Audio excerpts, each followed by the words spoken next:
1절에서 5절 말씀입니다. 사사기 2장 1절에서 5절까지 말씀입니다. 구약 성경 362페이지 있습니다. 한 절씩 교독하도록 하겠습니다. 여호와의 사자가 길갈에서부터 복임으로 올라와 말하되 내가 너희를 애굽에서 올라오게 하여 내가 너희의 조상들에게 맹세한 땅으로 들어가게 하였으며 또 내가 이르기를 내가 너희와 함께한 언약을 영원히 어기지 아니하리니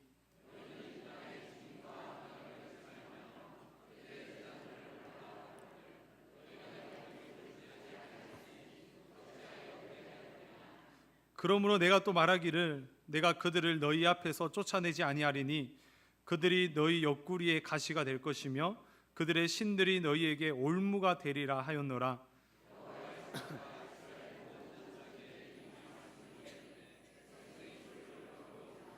함께 읽겠습니다. 그러므로 그것을 이름하여 복임이라 하고 그들이 거기서 여호와께 제사를 드렸더라. 아멘. 대학을 다닐 때 토론 동아리를 했습니다. 저희 동아리에 똑똑한 후배 한 명이 있었어요. 그 학생은 항상 철학적인 책을 읽고 이해하기 힘든 철학적 말을 하는 소위 4차원이라고 하죠. 그 4차원의 친구였습니다. 그 친구가 한날 저에게 와서 이런 말을 했어요. 형님, 하나님은 너무 무서워요. 제가 성경을 봤는데 하나님은 무서운 분인 것 같아요. 어떻게 하나님을 믿어요? 이렇게 얘기하는 것이었어요. 그 친구는 교회를 안 다녔어요. 성경책을 보는데 아마 제가 생각하기에 창세기, 출애굽기 이 정도 봤던 것 같습니다. 그래서 본인 생각에 성경에 나타난 하나님이 무섭게, 두렵게 다가왔던 것 같아요. 홍수 사건이나 바벨탑 사건이나 소돔과 고모라가 심판당한 사건들, 그리고 애굽의 10가지 재앙 등의 사건들을 인간적인 눈을 볼 때 충분히 하나님은 무서운 분, 두려운 분으로 볼 수 있는 것 같습니다. 그렇다면 여러분들에게 하나님은 어떤 분이신가요? 하나님이 항상 용서하시고 사랑하시고 긍휼이 풍성하신 그런 분이신가요? 가끔 성도님을 만나다 보면 하나님이 무섭고 두려운 분으로 생각하는 성도님들이 꽤 있습니다. 예를 들어볼까요? 생각지 못한 사고가 났어요. 그 사고가 나면 자동적으로 우리는 내가 무슨 잘못을 했지? 내가 무슨 잘못을 했길래 하나님께서 나에게 벌을 주셨지? 이런 생각을 합니다. 왜 이런 자동적 사고를 하게 됩니까? 하나님은 무서운 분이시다 이렇게 생각하기 때문이에요. 하나님은 무서운 분이시고 하나님은 나의 죄를 아시고 심판하시는 분이시다 이런 생각을 하고 있기 때문에 이런 생각을 하게 되는 것입니다. 하나님은 무서운 분이다. 하나님은 심판하시는 분이다. 많은 그리스도인들이 이렇게 생각합니다. 분명 저도 그렇고 여러분들도 그럴 겁니다. 저는 이 생각이 옳다 그르다를 얘기하는 것이 아니에요.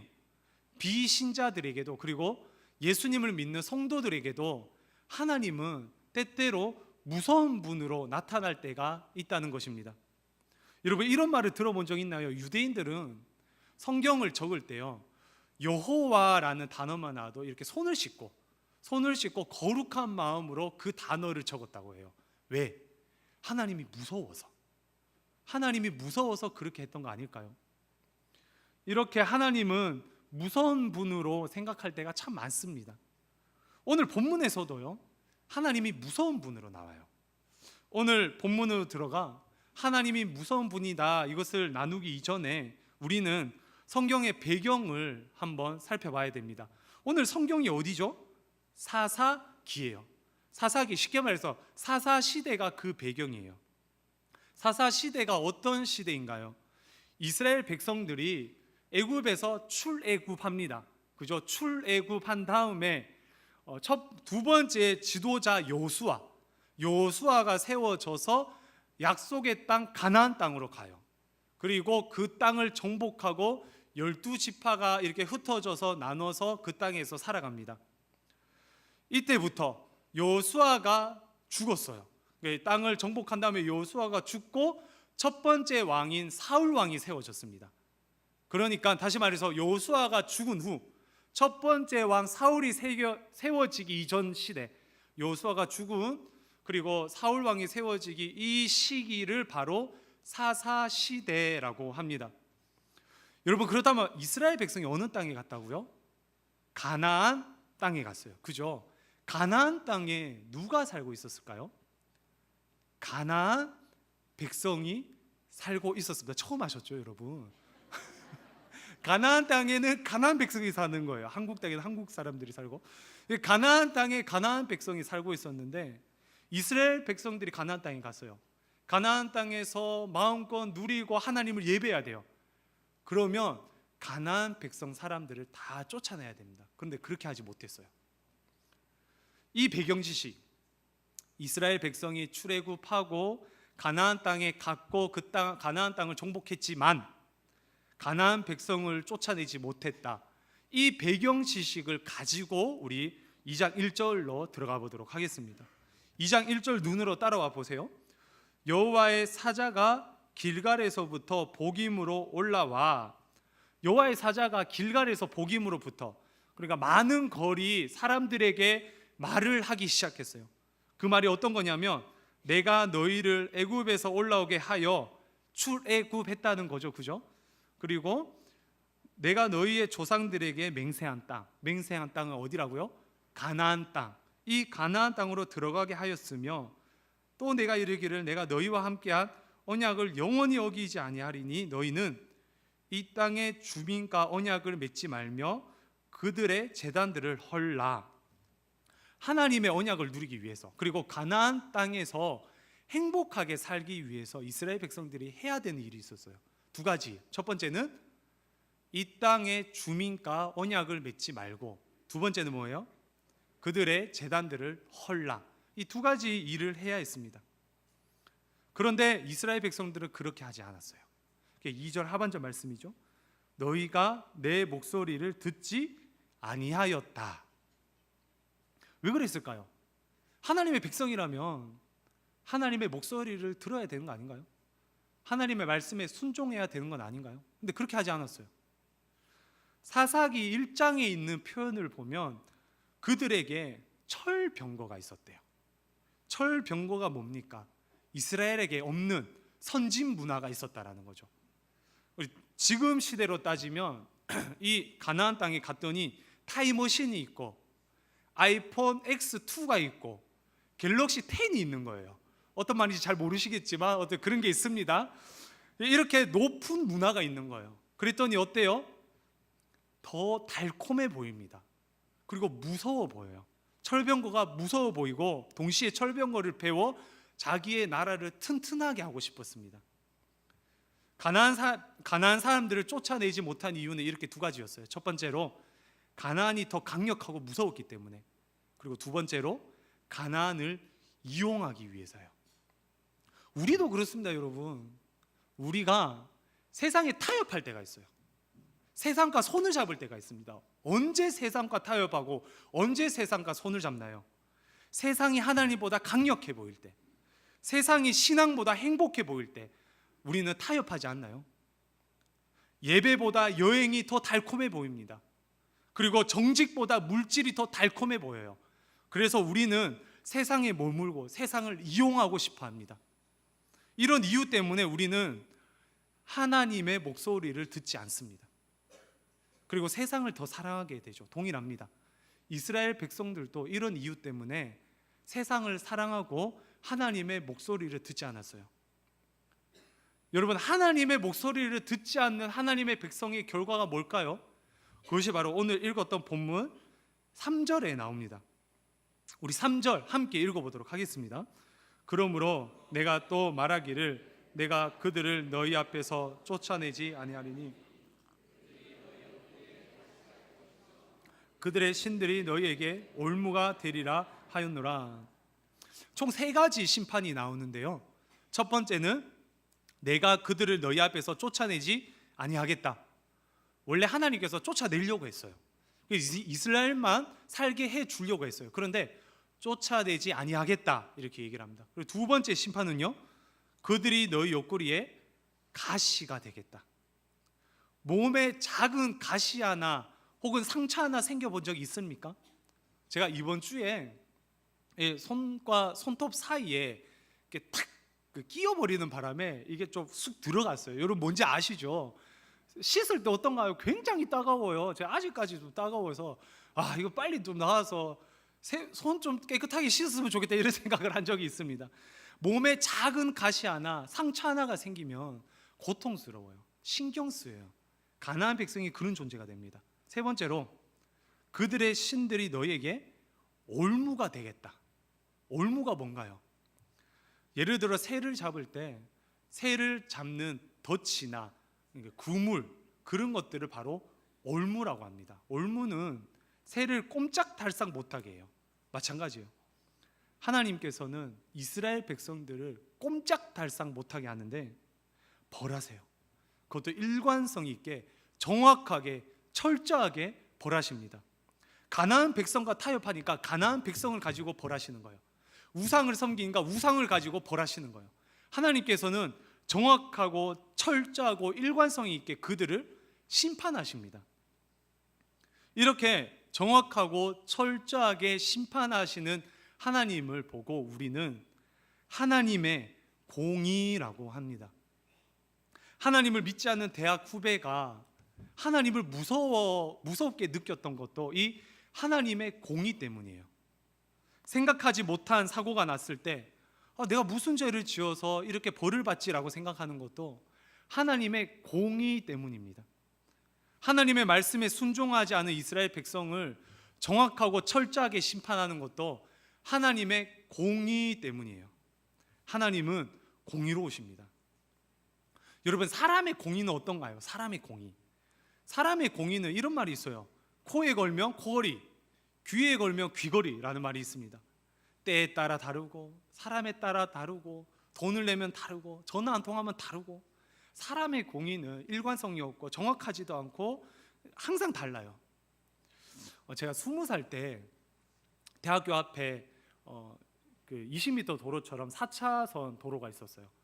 근데 대구는 서울처럼 이렇게 차가 많지 않습니다. 그래서 시시로 무단횡단을 했어요. 무단횡단 상습범이었습니다. 그런데 어느 날 경찰한테 잡힌 거예요. 경찰이 주민등록 대 이렇게 해서 무려 2만 원. 무려 2만 원, 대학 시절에 2만 원, 굉장히 큰 돈이잖아요. 2만 원을 딱지를 뗐습니다. 근데 참 웃긴 게 뭐냐면 딱지를 떼고 있는데 옆에서 다른 사람이 무단횡단을 하는 거예요. 그래서 제가 얘기해서 아저씨 저 사람도 무단횡단하죠. 저 사람도 잡아요 이랬는데 너만 잡을 거다. 저만 잡혔습니다. 그래서 그것을 알고 그 2만 원을 낸 다음 그 다음부터는 경찰에 있는지 꼭 확인하고 무단횡단을 했던 그런 기억이 있습니다. 이거 요즘은 안 하는데요. 어쨌든 제가 하고 싶은 말이 뭐냐, 사람의 공의는 이렇게 날마다 달라요. 때에 따라 다르고 정확하지 않아요. 그런데 하나님의 공의는 어떻습니까? 공의라는 사전적 정의는 공평하고 의로운 도의라고 합니다.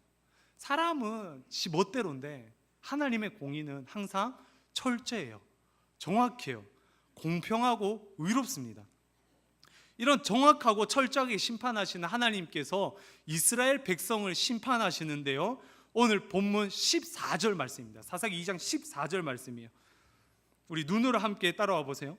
여호와께서 이스라엘에게 진노하사 노략하는 자의 손에 넘겨주사 그들이 노략을 당하게 하시며 또 주위에 있는 모든 대적들의 손에 팔아넘기심에 그들이 다시는 대적을 당하지 못하였으며 하나님께서 벌하시는데 이스라엘을 꼼짝달싹 못하게 합니다. 그리고 15절 눈으로 와보세요. 그들이 어디로 가든지 여호와의 손이 그들에게 재앙을 내리셨다. 어디로 가든지. 그래서 마지막 절 뭐라고 합니까? 그들의 괴로움이 심하였더라. 하나님께서 심판하시는데 얼마나 정확하고 철저하게 심판하시는데요, 용서는 보기 힘듭니다. 이방인들에게 항상 당하고 살아요. 진짜 무서운 부분이 무엇인가요? 어디로 가든지 재앙을 내리신다라는 거. 여러분, 세상을 창조하신 하나님을 피할 수 있습니까? 세상을 다스리시는 하나님의 공의를 피할 수 있겠습니까? 어느 누가 피하겠습니까? 이스라엘은 절대 피할 수가 없습니다. 하나님의 공의 때문에 이스라엘은 저주받아요. 좀 봐줄만도 한데, 하나님의 백성이잖아요. 아끼는 백성이잖아요. 좀 봐줄만도 한데 하나님께서는 그들을 정확하게 심판하세요. 그냥 넘어가는 법이 없습니다. 하나님의 백성을 넘어가지 않습니다. 하나님의 백성도 죄를 지으니까 정확하고 철저하게 일관성 있게 심판하시는 겁니다. 여러분, 다윗 아시죠? 다윗의 삶을 돌아보면 어떤 삶을 살았습니까? 사울 왕이 그를 그토록 죽이려고 했어요. 근데 다윗은 공의 하나님을 믿었습니다. 자기의 힘으로, 능력으로, 지혜로 하지 않습니다. 하나님께 맡겨요. 인간적인 수를 쓰지 않고 하나님만을 의지합니다. 언약궤를 옮길 때 어땠습니까? 왕이라는 신분에도 불구하고 옷을 흘러내리면서까지 하나님을 찬양하고 예배했어요. 다윗은 온 힘을 다해 하나님을 사랑한 사람입니다. 하나님도 다윗을 사랑했어요. 그래서 그에게 은혜를 주시죠. 그리고 그를 보고 하나님의 마음에 합한 자였다, 이렇게 성경 기자들은 말합니다.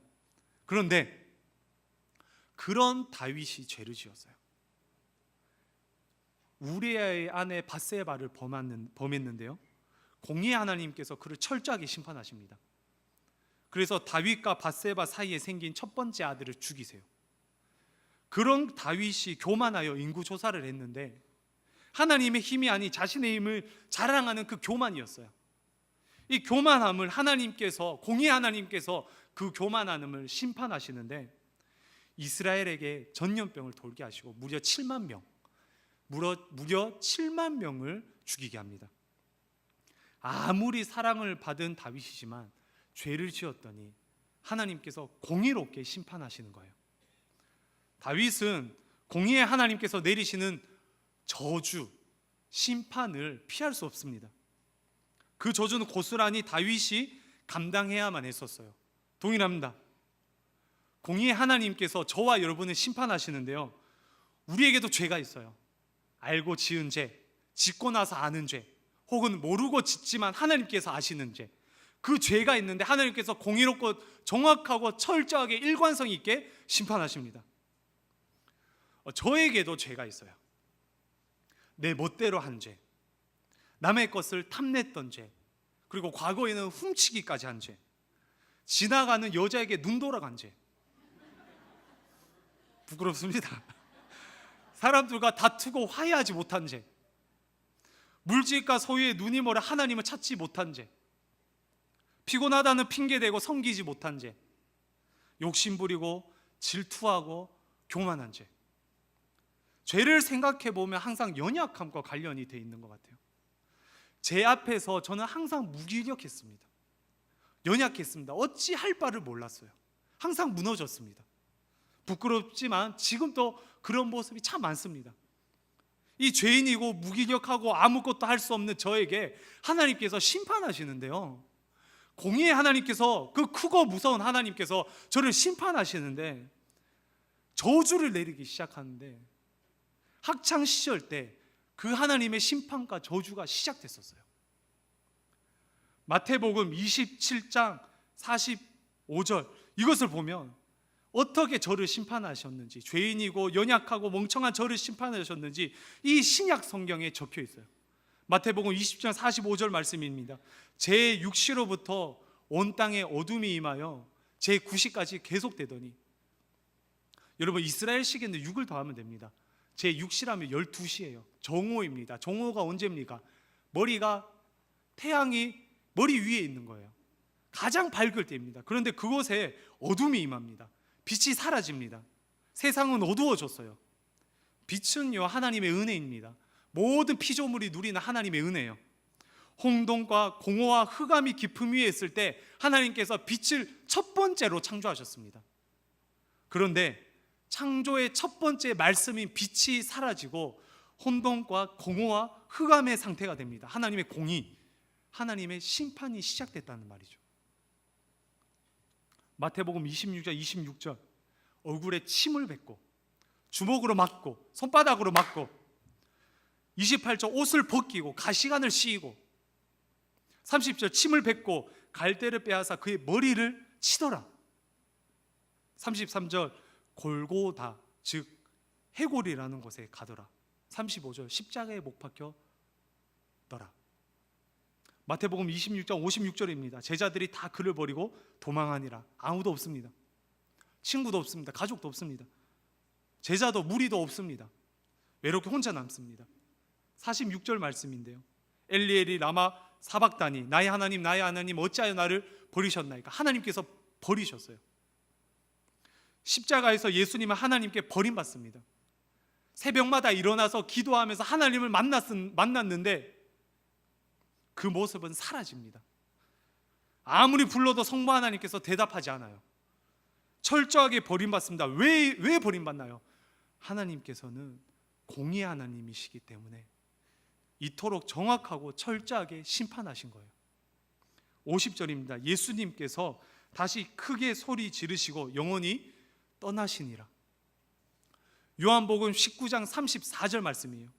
그중 한 군인이 창으로 옆구리를 찌르니 곧 피와 물이 나오더라. 죽음을 확인하고 옆구리로 창을 찔러 피와 물이 나오게 합니다. 그리고 무려 3일 동안 그의 육체는 무덤에 갑니다. 사도 바울은 이 무덤의 현장을 음부라고 표현합니다. 헬라어로 하데스, 한국말로 지옥. 하나님께서 저를 심판하시는데 제가 감당해야 되는 벌과 지옥까지 감당하셨더라고요.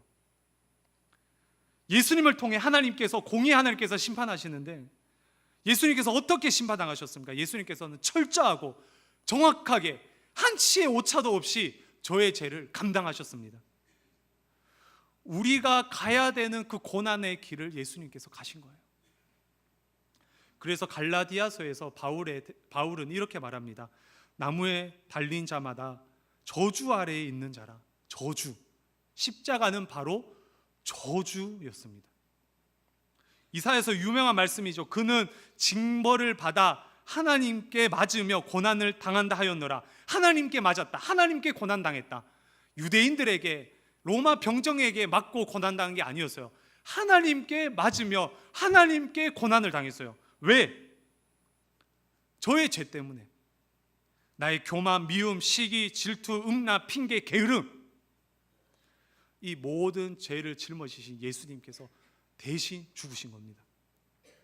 아무리 자기의 아들이라도 하나님께서는 정확하고 철저하게 한치의 오차도 없이 심판하셨어요. 저의 죄가 있으니까, 저의 죄를 짊어지셨으니까 하나님께서 심판하시는 겁니다. 그래서 저와 여러분의 죄의 집합소인 십자가는요, 저주였어요. 십자가를 눈으로 보면 어떨까요? 흉측해서 도저히 눈으로 볼 수 없을 겁니다. 그의 피부는 어땠나요? 바람만 살짝만 불어도 온몸이 따가운 상처 투성이의 피부였어요. 냄새는 어떤 냄새가 났을까요? 도살장 같은 피냄새가 났을 거예요. 신음소리와 죽음의 소리와 십자가에서 피가 똑똑똑똑 떨어지는 소리가 났을 겁니다. 여러분, 예수님은 하나님의 공의라는 속성 때문에 십자가에 달려 죽으셨습니다. 여러분, 여러분에게 십자가가 여러분의 죄를 사해 주셨다라는 것이 믿기십니까? 본 적도 없잖아요. 십자가의 형을 조금이라도 알지도 못하잖아요. 그리고 우리는 나의 죄사함을 위해 무엇인가를 지불하지 않았잖아요. 근데도 믿기시나요? 법을 어기면요, 그만한 벌을 받습니다. 무단횡단을 하면 2만 원이나 벌금을 내고요, 봉사를 하기도 하고 형벌을 받기도 하고 심지어 감옥에 가기도 하고 사형에 처하기도 합니다. 죄에 대한 그만한 대가를 지불하면서 우리는 죄책감을 가지게 돼요. 그런데 아무것도 지불하지 않았잖아요. 하나의 손해도 보지 않았잖아요. 그래도 여러분, 십자가가 우리의 죄를 사해 주신다는 것이 믿기십니까? 그저 믿기만 하면 된다는 게 이해되시나요? 십자가가 나를 향한 저주가 되기 위해서 우리는 십자가가 저주임을 알아야 돼요. 예수님이 얼마나 고난을 당하셨는지 알아야 합니다. 십자가가 고난이었다라는 것을 가슴 깊은 곳에 묵상하면 얼마나 고통스러웠는지, 나무에 달린 게 저주였는지, 이것이 얼마나 수치였는지, 그것을 묵상하면 저와 여러분은 하나님이 얼마나 무서운 분이신지, 죄를 얼마나 싫어하시는지 그리고 예수님께서 얼마나 큰 고난을 당하셨는지 뼈저리게 느끼게 될 겁니다. 그래서 이 믿음이 단순한 믿음이 아니라 십자가를 향한 믿음이구나, 이것을 깨닫게 될 겁니다. 칼빈은 이렇게 말합니다. 그는 하나님의 엄중한 벌을 받았다. 하나님의 진노하고 징벌하는 모든 표징들을 경험했다. 예수님은 십자가 앞에 하나님의 벌을 받습니다. 공의의 하나님의 진노와 징벌을 모두 경험했다고 그렇게 표현합니다. 헤르만 바빙크라는 학자는 이렇게 말합니다. 그리스도는 외로움을 느꼈던 것이 아니라 하나님의 버림을 받았으며 그의 느낌은 환상이 아니었고 거짓된 생각이 아니었고 실상에 응답한 것이었다. 십자가가 환상이 아니라 느낌이 아니라 생각이 아니라 실상이었다. 즉 실제로 일어난 일이었다. 이렇게 말씀하고 있습니다. 바울 사도는 이렇게 말합니다. 고린도후서 5장 21절 말씀인데요, 하나님이 죄를 알지도 못하신 이를 우리를 대신하여 죄로 삼으셨다. 공의의 하나님께서는 저의 죄를 가지고 있는 예수님을 저주하셨어요. 십자가는 여러분 결코 아름다운 것이 아닙니다. 십자가는 흑암이었고 십자가는 저주였고 십자가는 고통이었습니다. 여러분은 이 예수님께서 당하신 십자가가 여러분의 저주가 되어 본 적이 있습니까? 예수님께서 당한 십자가의 저주가 저의 저주가 된 순간이 있었어요. 하염없이 눈물이 납니다. 예수님의 고난이 나의 죄의 결과였다니, 죄에서 구역질이 나고 여전히 죄를 짓는 저의 모습을 보면서 저를 부인하게 돼요. 너무 감사하고 죄송스러워 무엇으로 그 사랑을 갚을지 고민하다가 이 자리까지 오게 되었습니다. 저의 죄를 가진 예수님은 저 대신 공의의 하나님께 심판을 당하셨어요. 그래서 십자가는 하나님의 공의의 절정입니다. 그런데 참 놀라운 것은 이것 때문에 한 가지 의의가 생겼어요. 고린도후서 5장 21절인데요. 우리 방송실 자막이 안 되나요? 예, 우리 함께 읽어보도록 하겠습니다. 하나님이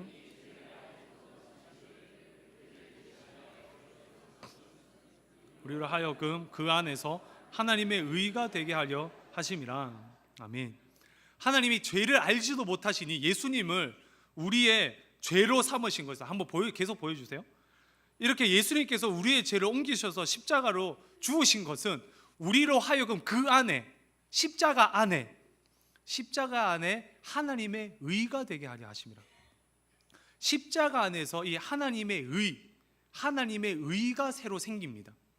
십자가에서 새로운 하나님의 이 하나님의 의가 무엇인가요? 사도 요한은 이 새로운 하나님의 의에 대해서 그를 믿는 자는 심판을 받지 아니하는 것이요 라고 말합니다.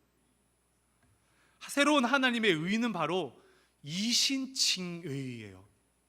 이신칭의가 새로운 하나님의 의가 됩니다.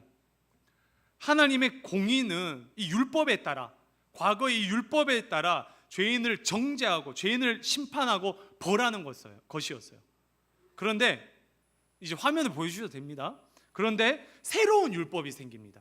새로운 율법. 이 새로운 율법이 생기는데 복음서의 표현을 말하면 율법의 마침, 율법의 완성, 야고보 사도의 표현을 말하면 온전한 율법, 그리고 자유의 율법, 최고의 율법이라고요. 이 새로운 법이 생기는데 이 법이 뭐냐? 그를 믿는 자는 영원토록 영생하리라. 그를 믿는 자는 멸하지 않고 영생하리라. 이 새로운 법이 생긴 거예요. 하나님의 공의에 따라 예법에 의해서 사람들을 심판하고 저주했다며 하나님의 공의에 따라 이 새로운 법을 통해서 사람들을 구원하기 시작했습니다. 이것을 바로 흔히 복음이라고 말합니다.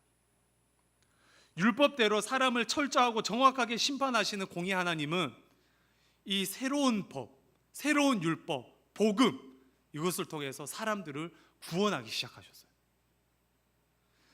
그래서 공의의 하나님은 십자가를 통과할 때 사랑의 하나님으로 변화됩니다.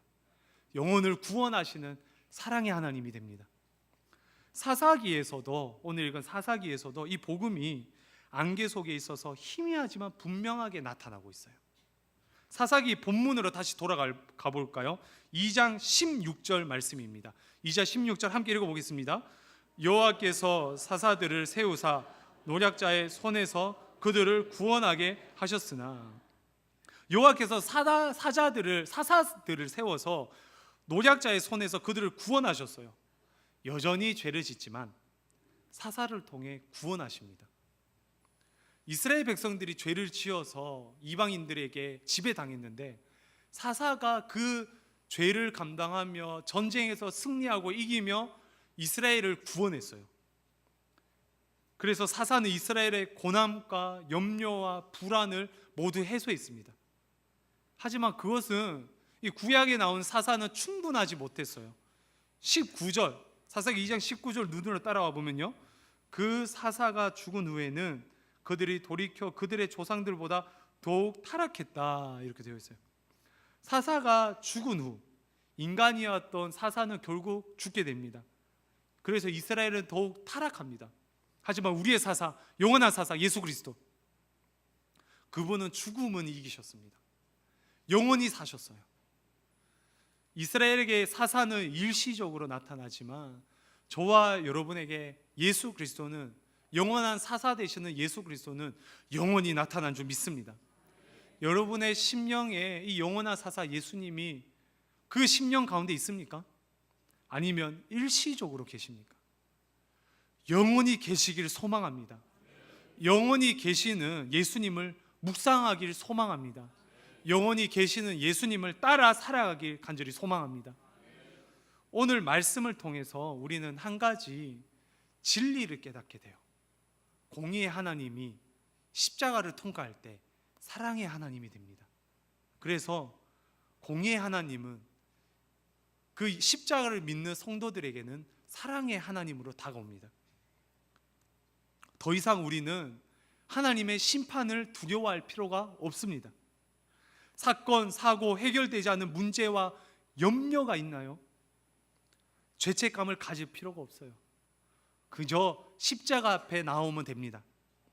십자가 앞에 나아가면 새롭게 되고요, 십자가 앞에 나아가면 우리에게 자유를 주실 줄 믿습니다. 그래서 십자가가 하나님의 공의이자 사랑입니다. 이 하나님의 공의이자 사랑이라는 이 진리는 우리를 어떤 삶으로 인도하나요? 적용입니다. 첫 번째로, 우리는 날마다 예수님의 십자가를 묵상하기를 즐겨야 합니다. 여러분, 해결하지 못하는 거듭짓는 죄가 있나요? 예수님의 십자가를 묵상하시길 바랍니다. 미래에 대한 염려가 있습니까?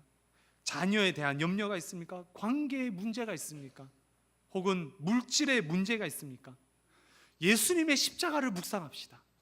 예수님의 십자가를 묵상하면 이 모든 죄와 염려와 문제가 사라질 줄 믿습니다. 그 모든 것을 덮어주시는 이 하나님의 사랑을 경험합시다.